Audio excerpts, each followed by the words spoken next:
రాజుల రెండవ గ్రంథము 16వ అధ్యాయము. రెమల్యా కుమారుడైన పెకహు ఏలుబడిలో 17వ సంవత్సరమందు యూదారాజైన యోతాము కుమారుడగు ఆహాజు ఏలనారంభించెను. ఆహాజు ఏలనారంభించినప్పుడు 20 ఏండ్ల వాడై యెరూషలేమునందు 16 సంవత్సరములు ఏలెను. తన పితరుడగు దావీదు తన దేవుడైన యెహోవా దృష్టికి నీతిగా ప్రవర్తించినట్లు అతడు ప్రవర్తింపక ఇశ్రాయేలు రాజులు ప్రవర్తించినట్లు ప్రవర్తించెను. అతడు ఇశ్రాయేలీల ముందర నిలవకుండా యెహోవా వెళ్లగొట్టిన జనులు చేసిన హేయమైన క్రియలు చేయుచు తన కుమారుని అగ్నిగుండమును దాటించెను. మరియు అతడు ఉన్నత స్థలములలోనూ కొండమీదను సమస్తమైన పచ్చని వృక్షముల క్రిందను బలులు అర్పించుచు ధూపము వేయుచూ వచ్చెను. సిరియా రాజైన రెజీనును ఇశ్రాయేలు రాజైన రెమల్యా కుమారుడగు పెకహును యెరూషలేము మీదికి యుద్ధమునకు వచ్చి అక్కడనున్న ఆహాజును పట్టణమును ముట్టడి వేసిరి గాని అతనిని జయింపలేకపోయిరి. ఆ కాలమందు సిరియా రాజైన రెజీను ఏలతును మరలా పట్టుకొని సిరియనుల వశము చేసి ఏలతులో నుండి యూదావారిని వెళ్లగొట్టగా సిరియనులు ఏలతు పట్టణమునకు వచ్చి కాపురముండిరి. నేటి వరకును వారు అచ్చటనే ఉన్నారు.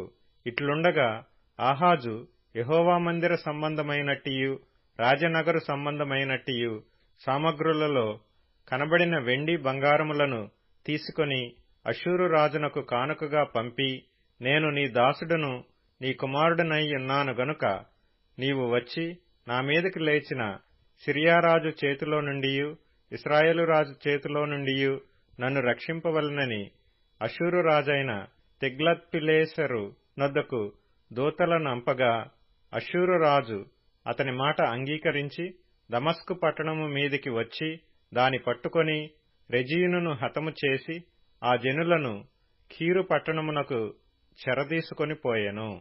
రాజైన ఆహాజు అష్షూరు రాజైన తిగ్లత్పిలేసెరును కలుసుకొనుటకై దమస్కు పట్టణమునకు వచ్చి దమస్కు పట్టణమందు ఒక బలిపీఠమును చూచి దాని పోలికను మచ్చును దాని పని విధమంతయును యాజకుడైన ఊరియాకు పంపెను.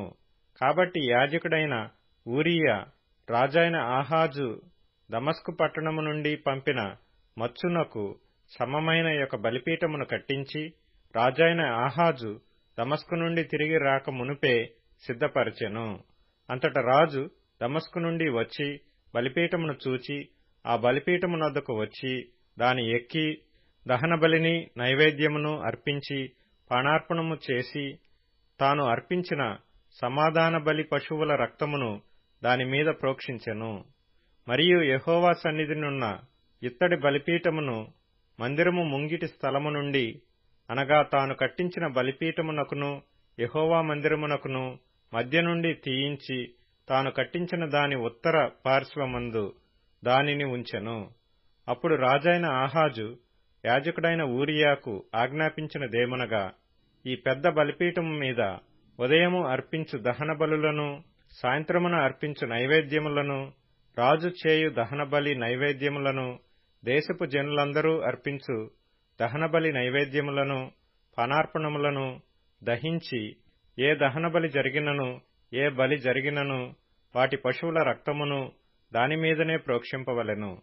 అయితే ఈ ఇత్తడి బలిపీఠము దేవుని యొద్ద నేను విచారణ చేయుటకుంచవలెను. కాగా యాజకుడైన ఊరియా రాజైన ఆహాజు ఆజ్ఞ చొప్పున అంతయు చేసెను. మరియు రాజైన ఆహాజు స్తంభముల అంచులను తీసివేసి వాటి మీదనున్న తొట్టిని తొలగించెను. ఇత్తడి ఎడ్ల మీదనున్న సముద్రమును దింపి రాతి కట్టు మీద దానిని ఉంచెను. మరియు అతడు అష్షూరు రాజును బట్టి విశ్రాంతి దినపు ఆచరణ కొరకై మందిరములో కట్టబడిన మంటపమును రాజు ఆవరణము గుండా పోవు ద్వారమును యెహోవా మందిరము నుండి తీసివేసెను. ఆహాజు చేసిన ఇతర కార్యములను గూర్చి యూదారాజుల వృత్తాంతముల గ్రంథమందు వ్రాయబడియున్నది. ఆహాజు తన పితరులతో కూడా నిద్రించి దావీదుపురమందు తన పితరుల సమాధిలో పాతిపెట్టబడెను. అతని కుమారుడైన హిజ్కియా అతనికి మారుగా రాజాయెను.